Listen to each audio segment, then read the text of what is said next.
My husband once laughed in front of his friends and called me the most hideous woman he'd ever been stuck with. I didn't hear it from him. I heard it from the woman he was secretly dating, my best friend. At least, that's who I thought she was. For months, something about Daniel had felt wrong. Late nights at the gym, messages he suddenly hid when I walked into the room, excuses that never quite made sense. Whenever I asked questions, he'd sigh like I was the problem. "Hazel, you're being paranoid again." So one night, instead of arguing, I did something different. I started looking. And what I found changed everything. A dating profile, my husband's picture, a bio that said, "Single, looking for a real woman." That was the moment I stopped trying to fix my marriage. Instead, I called my cousin Chloe. And together, we decided Daniel was about to make the most expensive mistake of his life. From the outside, Daniel and I looked like one of those couples people envied. We lived in a bright apartment in Seattle, with big windows and a view of the water. Daniel worked in corporate sales, and I worked in marketing for a tech company. On weekends, we met friends for brunch, posted smiling photos online, and looked exactly like the kind of couple who had everything figured out. At least, that's what people thought. The truth was much quieter, and much lonelier. Daniel hadn't always been the way he was now. When we first met, he was charming in a way that made everyone instantly trust him. He knew how to make a room laugh. He remembered small details about people. He opened doors, paid for dinner, and always said the right thing at the right time. Back then, I felt lucky. Now, looking back, I realized something else. Daniel didn't change overnight. He changed slowly. So slowly that I didn't even notice when the warmth disappeared. The first sign was his tone. It started with little comments that sounded harmless if you didn't listen carefully. One evening, we were having dinner with a group of friends. Someone joked about relationship jealousy, and Daniel suddenly laughed and pointed his fork at me. "Hazel gets jealous of everything," he said. "If the Amazon delivery guy smiles at her, she thinks it's flirting." Everyone chuckled. I forced a smile. Later that night, after we got home, I asked him quietly, "Why would you say something like that?" Daniel shrugged while scrolling through his phone. "Relax," he said. "It was just a joke." But those jokes kept happening. Sometimes in front of friends. Sometimes in private. "You're overthinking again. You're too sensitive. You always assume the worst." Somehow, every disagreement ended the same way, with me apologizing. At first, I told myself marriage was complicated. People go through phases. Stress at work, maybe. Long hours. But then Daniel started going to the gym more often. That part didn't seem strange at first either. He'd always liked working out. Except suddenly, it wasn't just 3 times a week. It was every night. Sometimes he wouldn't come home until nearly midnight. When I asked why it took so long, he'd sigh like I had just asked the most annoying question in the world. "It's called training, Hazel. Maybe try it sometime." Then came the phone. Daniel had never been secretive with it before. Now it was always face down on the table. If a message came in, he would grab it immediately. If I walked into the room, the screen went dark. One night I noticed him smiling at something on his phone while sitting on the couch. "What's so funny?" I asked. He locked the screen instantly. "Just a meme from work." Something about the way he said it made my stomach twist. But every time I started to question things, Daniel somehow made me doubt myself instead. "Hazel, you're imagining problems that don't exist. Why are you always trying to start drama? Maybe you should talk to someone about your anxiety." After hearing those words enough times, you start wondering if maybe he's right. Maybe I was imagining things. Maybe I was the difficult one. So I tried harder. I cooked his favorite meals. I suggested date nights. I bought tickets to a concert I knew he wanted to see. Daniel always had an excuse. "Work is crazy right now. I'm exhausted. Maybe next week." But somehow he still had energy for the gym. One night, while I was folding laundry, his phone buzzed on the kitchen counter. Just once. Normally I would have ignored it. But the screen lit up long enough for me to see the name. Lily. My best friend. I frowned, picking up the phone. Lily and I had been friends since college. She'd even been my maid of honor at our wedding. I unlocked the screen out of curiosity. But before I could read anything, Daniel suddenly walked into the kitchen. His voice was sharp. "Why are you holding my phone?" I nearly dropped it. "I just saw Lily's name pop up," I said. I thought maybe something was wrong. Daniel grabbed the phone from my hand. His expression changed instantly. Cold. "You really have trust issues," he said. I wasn't snooping. That's exactly what you were doing. He walked past me toward the bedroom. The conversation was over. And somehow, I was the one who felt guilty again. That night I lay awake staring at the ceiling while Daniel slept beside me, his breathing slow, peaceful. Like nothing was wrong. But something deep inside me kept whispering the same thought. Something isn't right. I didn't know yet just how wrong things really were. Because, in just a few days, I was about to discover that my husband wasn't just lying to me. He was humiliating me. To people I trusted the most. The truth didn't come from Daniel. It came from Lily. 3 days after the phone incident, I was at work when my phone buzzed with a message from her. At first it looked normal. Lily. Hey, are you busy? I smiled slightly. Lily had always been the dramatic one in our friendship. If she had gossip, she never delivered it in a normal way. I typed back quickly. Me. Just in meetings all morning. What's up? The typing bubble appeared, then disappeared, then appeared again. Finally a message came through. Lily. Hazel, I need to show you something. A moment later, another notification popped up. An image. I tapped it without thinking, and instantly felt the world tilt under my feet. It was a screenshot, a dating profile. The picture was unmistakable. Daniel. Same smile. Same gym photo he'd posted on Instagram months ago. Except the bio underneath made my chest tighten. Single, looking for something real. For a moment I just stared at the screen. My brain refused to process it. This had to be fake. Someone had stolen his photo. That was the only explanation. I called Lily immediately. She answered on the first ring. Hazel, she said softly. Tell me this isn't real. I whispered. There was a long pause. I wish I could. My fingers trembled around the phone. How did you find this? One of my coworkers matched with him last week, she said. She recognized him from your wedding photos. My stomach twisted. Maybe she's mistaken. Hazel. Lily's voice lowered. His name is Daniel. His age is correct. His job description matches exactly. Silence filled the line. Then she added something that made the air leave my lungs. He's been messaging a lot of women. My heart pounded. Messaging how? Another pause. The kind that tells you the answer will hurt. Flirting. Sending compliments. Asking them out. I sank into the chair at my desk. My mind raced through every late night. Every gym session. Every work dinner. Suddenly, they all made sense. But then Lily said something that hurt even more. There's something else. My voice barely came out. What? I wasn't sure if I should tell you. Lily. She exhaled slowly. He talks about you. A knot formed in my throat. What does he say? I heard her swallow. Then she read one of the messages. I'm basically single anyway. Just stuck with my wife for now. My vision blurred. But Lily wasn't finished. He also told someone that he was planning to leave you soon. The words echoed in my head. Leave me. Leave me. Leave me. I pressed my hand against my forehead. Why would he say that? I whispered. I don't know. Then Lily's voice became even quieter. But Hazel, there's one message that really bothered me. My chest tightened. What message? He was talking to a woman who asked why he hadn't left you yet. My breath caught. And he said. She hesitated again. Lily, just tell me. Her voice dropped to a whisper. He said you were the most hideous woman he'd ever been stuck with. For a moment, I couldn't hear anything. Not my office. Not the people walking past my desk. Nothing. Just those words.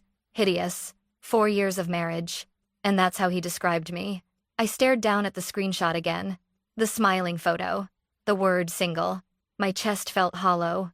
But strangely, I didn't cry. Instead, something cold settled inside me. Hazel? Lily said carefully. Are you still there? Yes. What are you going to do? I looked out the office window at the gray Seattle sky. Confront Daniel? Scream at him? Throw him out? All those options ran through my mind, but none of them felt right. Because if Daniel thought I was the hideous woman he was trapped with, then he clearly had no idea who I really was. I'm not confronting him, I said finally. What? I want to know everything first. Hazel. Trust me. There was a long pause. Okay, Lily said slowly. But what's the plan? I leaned back in my chair. And suddenly, a very specific idea formed in my mind. Someone who could get close to Daniel. Someone who looked just enough like me to confuse him. I opened my contacts, scrolled down, and stopped at one name. Chloe. My cousin. I pressed the call button. When she answered, I didn't waste time explaining the whole story. I just said 5 words. Chloe, I need your help. There was a pause. Then she asked calmly, what kind of help? I looked again at Daniel's dating profile, at the word single, and for the first time since seeing the screenshot, I smiled. The kind that teaches someone a very expensive lesson. Chloe didn't react the way most people would. She didn't gasp. She didn't try to calm me down. Instead, she said something that made me sit up straighter in my chair. Send me his gym schedule. I blinked. That's your first question? Hazel, Chloe said, her voice calm and focused. Men like your husband are predictable. What do you mean? They always think they're smarter than everyone else. There was a pause. And they never notice the trap until it's too late. I leaned back in my chair, my heart still pounding from everything Lily had told me. You're serious about this? Completely. Chloe had always been like that. When we were kids, she was the cousin who organized elaborate pranks during family holidays. When someone wronged her, she didn't explode emotionally. She got strategic. So, she continued, how often does Daniel go to the gym? Tuesday and Thursday evenings. Around 7. Same place every time? Yes. The Meridian Fitness Club downtown. Chloe hummed thoughtfully. Perfect. What's perfect? I'll join that gym. I sat up. Wait. You're really going to meet him? Not meet him, she corrected. Run into him. The difference in wording made me laugh nervously. You make that sound easy. It is easy. She paused. Especially if he's already looking for attention. I couldn't argue with that. Hazel, Chloe continued gently, are you sure you want to do this? For a moment, doubt crept into my mind. Was this too much? Too dramatic? Too risky? But then Daniel's words echoed in my head again. The most hideous woman he'd ever been stuck with. 4 years of loyalty.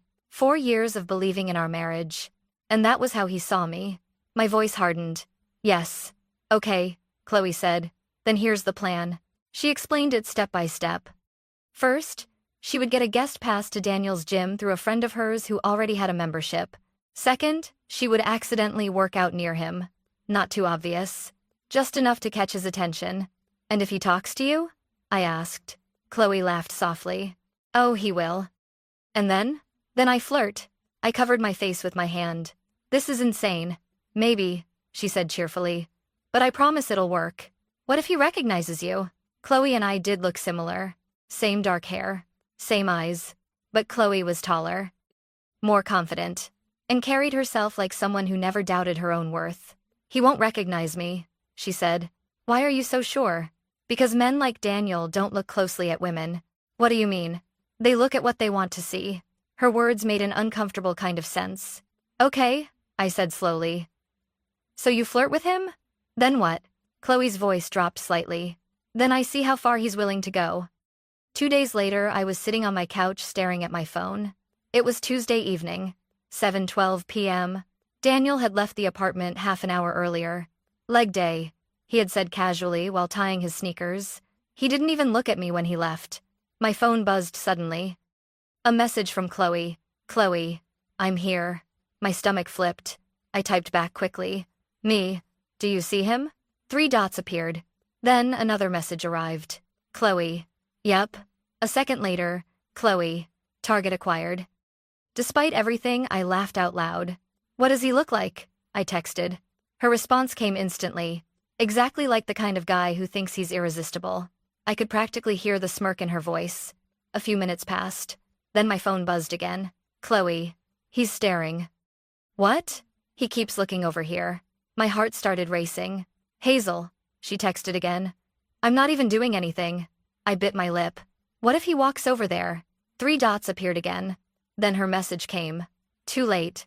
I sat up straight. What happened? A few seconds passed before my phone rang. I answered immediately. Well? I asked. Chloe burst out laughing. You're not going to believe this. What? He just asked for my number. I blinked. That fast? He bumped into me near the dumbbells and started talking about protein shakes. I stared at the wall in disbelief. And then he said I looked like someone who took fitness seriously. I groaned. That's his line? Apparently. There was a pause. Then Chloe added, Hazel. This man didn't hesitate for even 1 second. Something about the way she said it made my chest tighten again. 4 years of marriage. And it had taken less than 5 minutes for him to start flirting with someone else. What did you say? I asked quietly. I gave him my number. Chloe. Relax, she said calmly. This is exactly what we wanted. I knew she was right. Still, hearing it felt surreal. My husband, flirting with my cousin, while believing I knew nothing. So what now? I asked. Chloe chuckled softly. Now we wait. For what? For him to text me. Right on cue, her phone buzzed. She laughed again. Well, that didn't take long. My stomach dropped. What did he say? She read the message out loud. Hey, it's Daniel from the gym. Maybe we could get a smoothie sometime. I leaned back on the couch slowly. It had officially started, and Daniel had no idea that every message he sent was already being read by the woman he thought he was betraying. By the end of that same night, Daniel had already sent Chloe 12 messages. 12. I was sitting on my couch while Chloe read them to me over speakerphone, and every single one made my stomach twist in a different way. Listen to this one, she said. Her voice shifted slightly as she read his message. You looked amazing at the gym tonight. I don't usually talk to people there, but something about you caught my attention. I let out a slow breath. That's exactly what he told me the first week we met. Chloe paused. Seriously? Word for word. She gave a low whistle. Wow. He's really recycling material. Despite everything, we both laughed. But the laughter faded quickly when she read the next message. Are you seeing anyone? I leaned back against the couch cushions. That didn't take long. Not even a little, Chloe replied. She typed something back while we were still on the phone. What did you say? I asked. I told him I was single. A moment later, her phone buzzed again. Wow, she said. What now? Perfect. I'm basically single too. My chest tightened. Basically? His words, not mine, Chloe said. Then she added quietly. And Hazel. He didn't even hesitate before saying it. I stared at the ceiling. 4 years of marriage. Reduced to, basically, single. What else did he say? I asked. Chloe hesitated for a second. You sure you want to hear all of it? Yes. She took a breath and read the next message. My situation is a little complicated. My wife and I aren't really happy anymore. I let out a short laugh. That's news to me. Hazel. I'm fine, I said quickly. Keep going. Another message buzzed in. Chloe read it aloud. Honestly, I feel like I've been stuck for a long time. The word stuck echoed in my head. Then came the one that made my chest tighten again. She's not exactly the woman I thought she'd be. Chloe went silent. I knew why. Just read it, I said. Her voice was softer this time. Sometimes I feel like I settled. I closed my eyes. It was amazing how someone could say something so cruel while pretending to be charming. What did you reply? I asked. I said that sounded difficult. I laughed quietly. You're really committing to this role. Fully method acting, she joked. Then her tone shifted. Hazel, I think he's going to ask me out. Right on cue, another message appeared. Chloe read it. Would you want to grab dinner sometime? There's a great place near the waterfront. I froze. The restaurant name appeared on the screen a second later. It was the same restaurant where Daniel and I had celebrated our anniversary 2 years ago. Of course it is, I muttered. What? That's where he took me on our second anniversary. Chloe's voice hardened slightly. Then maybe it's fitting. She typed something quickly. What did you say? I asked. I said yes. Of course she did. Because that was the plan. But hearing it still made something twist in my chest. Daniel came home an hour later that night. He looked relaxed, almost cheerful. Good workout? I asked casually. Yeah, he said, dropping his gym bag near the door. Leg day? Something like that. He walked into the kitchen and opened the fridge. Anything good for dinner? I made pasta, I said. He nodded. Great. While he ate, his phone buzzed twice on the table. He glanced at it quickly and smiled. Then he flipped the phone face down. I watched the movement carefully. Work messages? I asked. Yeah, he said without looking up. I almost laughed. Because at that exact moment, my own phone buzzed with a message from Chloe. Chloe. He's asking what kind of wine I like. I stared across the table at my husband. At the man who was happily eating the dinner I cooked for him, while secretly planning a date with my cousin. Hazel? I blinked. Daniel was looking at me. You okay? Yeah, I said softly. Just tired. He nodded. You've seemed kind of distant lately. The irony of that statement almost made me choke, but I just smiled politely. I'm fine. Later that night, after Daniel fell asleep, my phone buzzed again. Another message from Chloe. Chloe. Date confirmed. Friday night. I stared at the message for a long moment. The trap had officially closed. Daniel thought he had met a beautiful stranger at the gym. He thought he was starting an exciting new relationship. What he didn't realize was that every single step he took now was being watched, and every lie he told was slowly building the very lesson that would destroy him. Daniel spent almost an hour getting ready for his work dinner that Friday night. I noticed every detail. The way he tried on 3 different shirts. The way he sprayed cologne twice instead of once. The way he checked his reflection in the hallway mirror before leaving. You look dressed up for a meeting, I said casually. He didn't look at me. It's with a new client, he replied. Of course it was. Everything with Daniel had suddenly become a client meeting. I leaned against the kitchen counter and folded my arms. Late night? Probably, he said while grabbing his car keys. Then he kissed my cheek quickly. The same quick, distracted kiss he'd been giving me for months. I'll text you when I'm heading home. Sure, I said. The door closed behind him. 3 seconds later, my phone buzzed. Chloe. He's here. I walked into the living room and sat down slowly. How does he look? I texted. Her reply came instantly. Like he's about to propose to someone. Despite everything, I laughed. Please tell me he's nervous. Oh, he definitely is. A few seconds later, she sent another message. He brought flowers. I stared at the screen. Flowers. Daniel hadn't brought me flowers in over a year. What kind? I asked. White roses. Of course they were. White roses had been the flowers at our wedding. I let out a slow breath and leaned back on the couch. How's the restaurant? I texted. Very expensive, she replied. Guess who insisted on ordering the most expensive wine on the menu? I didn't even need to guess. Daniel. Correct. Chloe started sending short updates throughout the night. Like a live broadcast of my husband's double life. First message. He keeps complimenting me. Second message. He asked if I travel a lot. Third message. He just said he feels like he's finally met someone who understands him. I rubbed my forehead. The script was almost identical to the one he'd used on me years ago. Then a new message appeared. Chloe had sent a photo. It was a quick mirror selfie from the restaurant bathroom. Behind her, I could see the marble sink and golden lights of the upscale place Daniel had chosen. But what caught my eye wasn't the restaurant. It was the necklace she was wearing. A simple silver necklace. One Daniel had given me 3 Christmases ago. Why are you wearing that? I texted. She replied instantly. Because he noticed it.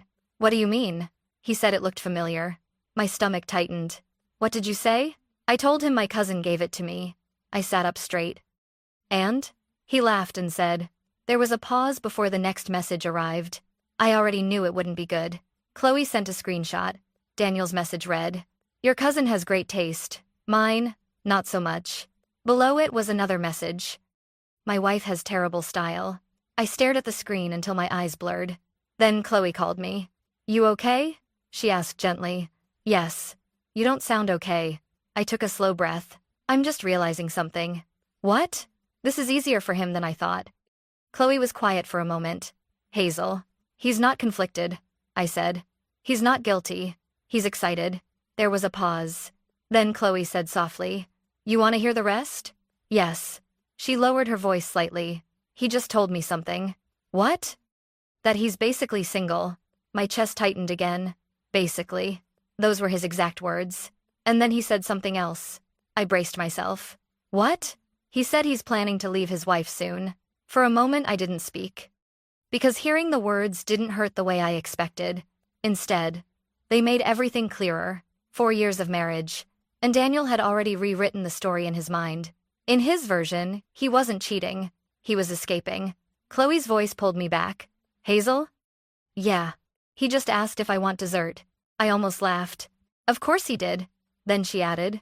And he said he wants to see me again this weekend. My lips curved into a small, cold smile. Tell him yes. You sure? Absolutely. Why? I looked around the quiet apartment. At the photos on the wall. At the life Daniel thought he was walking away from.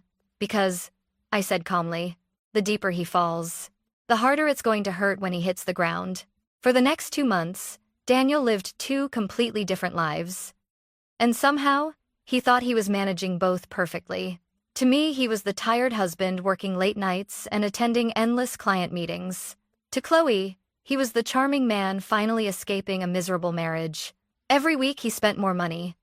Dinner reservations at places he had once said were too expensive. Concert tickets.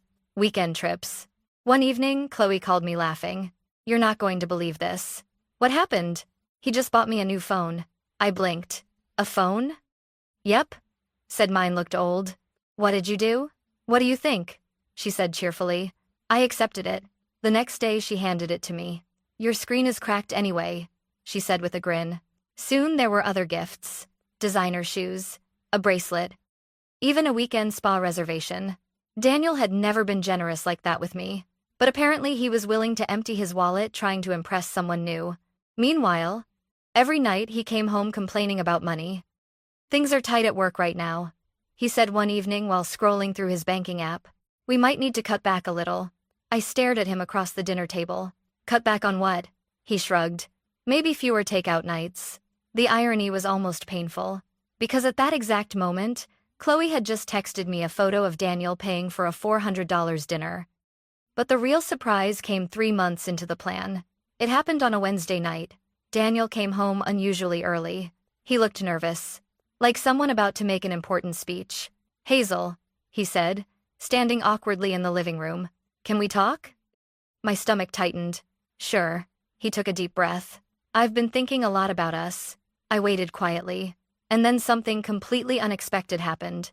Daniel reached into his pocket and pulled out a small black ring box. For a moment, I thought I was imagining it. But then he dropped down onto one knee.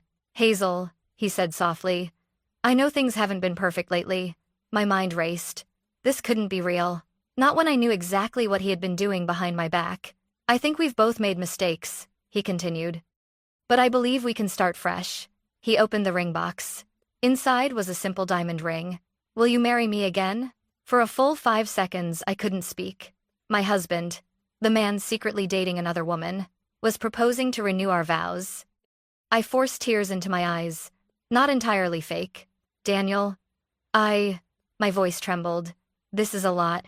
He stood up slowly. "I know I've been distant," he said, "but that's because I've been trying to figure out what really matters." The words felt surreal, because at that exact moment my phone buzzed in my pocket. A message from Chloe. I already knew what it would say. Daniel stepped closer. "So?" he asked gently. I wiped my eyes. "I need time." His shoulders relaxed slightly. "That's fair. I just want to be sure we're doing this for the right reasons." He nodded. "Take all the time you need." Then he hugged me and whispered something that made the entire situation even more unbelievable. "I don't want to lose you." After he went to bed that night, I walked out onto the balcony and immediately called Chloe.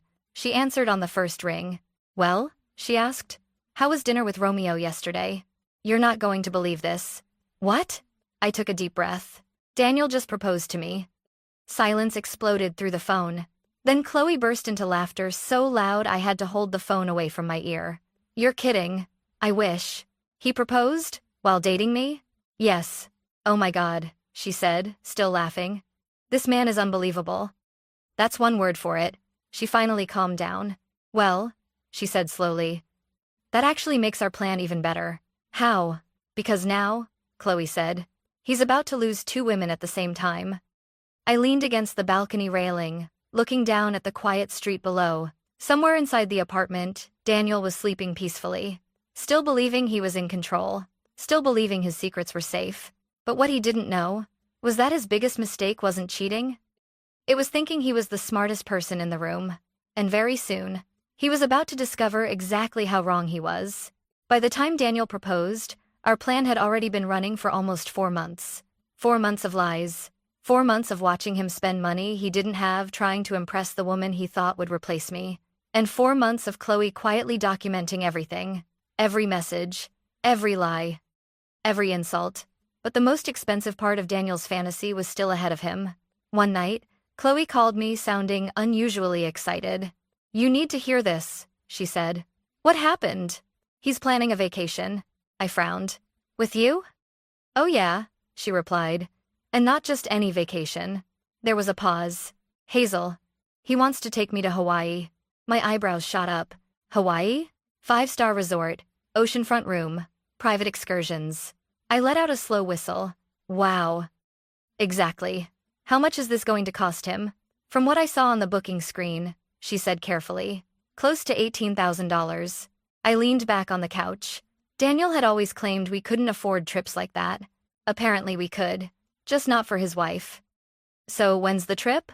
I asked. Next Friday morning. I nodded slowly. Perfect timing, because that gave us just enough time to prepare the final step. The week before the trip, Daniel acted like a man walking a tightrope. He was nervous, distracted. His phone never left his hand. One evening, he sat down next to me on the couch. Hazel, he said carefully, can we talk about something? Sure. It's about money. I raised an eyebrow. What about it? He sighed dramatically. Work has been unpredictable lately. Oh? Some payments are delayed, and I've had a few unexpected expenses. I almost laughed. Unexpected expenses. That was one way to describe luxury vacations and designer gifts. What kind of expenses? I asked. Just things I had to cover for clients, he said vaguely. Then he leaned forward. I was thinking, maybe you could help me out temporarily. My stomach tightened. How? Well, he said cautiously, maybe you could take out a small loan. A loan? Just until my bonus comes in. I stared at him. This man had spent thousands of dollars chasing another woman, and now he wanted me to go into debt for him.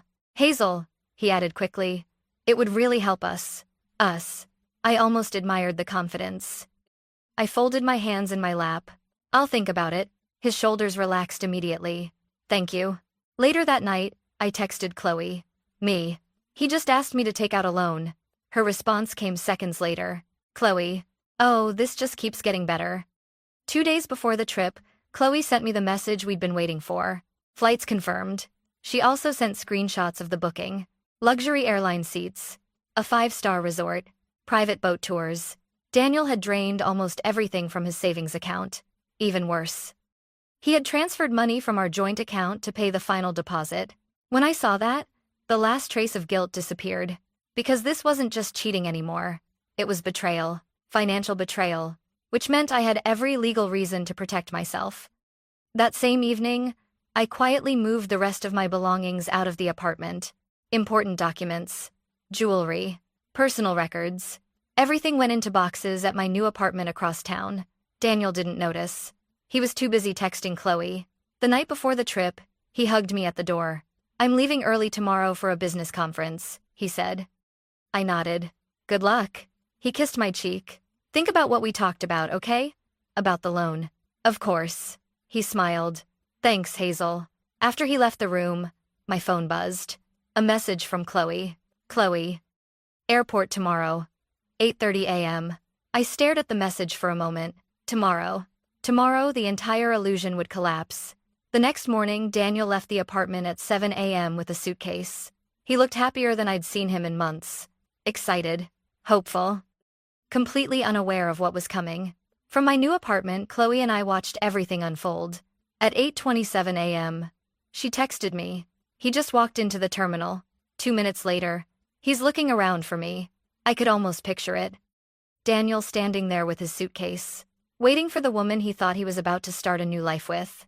At exactly 8:45 a.m., Chloe sent him the message we had prepared the night before. A selfie. In the photo were 3 women. Chloe, me, and Lily standing between us. All 3 of us smiling. The caption underneath read, "Hope you enjoy the $18,000 vacation you bought for yourself." Then one final line. Your wife knows everything. And with that, Chloe blocked his number. Everywhere. For a full minute, neither of us said anything. Then Chloe sent one last message. He just saw it. What happened? I typed quickly. Her reply came seconds later. He froze. I could almost see it in my mind. Daniel, standing in the middle of the airport, phone in his hand, realizing that every lie, every insult, every dollar he spent, had just come crashing down all at once. And the worst part? He still hadn't seen what was waiting for him back home. The moment Chloe sent that selfie, Daniel started calling. Over. And over. And over again. First he called Chloe. Blocked. Then Lily. Blocked. Then me. Also blocked. By noon, my phone had already recorded 17 missed calls from unknown numbers. Daniel was clearly trying from different phones. Coworkers, friends, anyone he could borrow a device from. Each voicemail sounded more desperate than the last. Hazel, please call me back. Hazel, this isn't what you think. Hazel, we need to talk. I listened to them calmly while sitting in my new apartment, sipping coffee by the window. For the first time in months, I felt strangely peaceful. Because Daniel no longer had control of the story. That afternoon I returned to our old apartment one last time. Not to see him, but to leave something behind. On the kitchen table, I placed a sealed envelope. Inside were printed screenshots.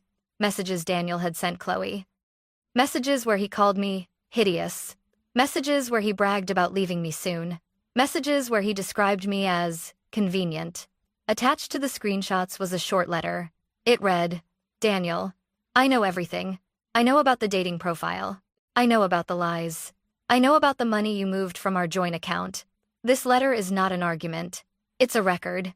Any further contact from you will be documented and forwarded to my attorney. Please arrange communication through legal channels only. Hazel. I placed the envelope on the counter and walked out. No drama. No shouting.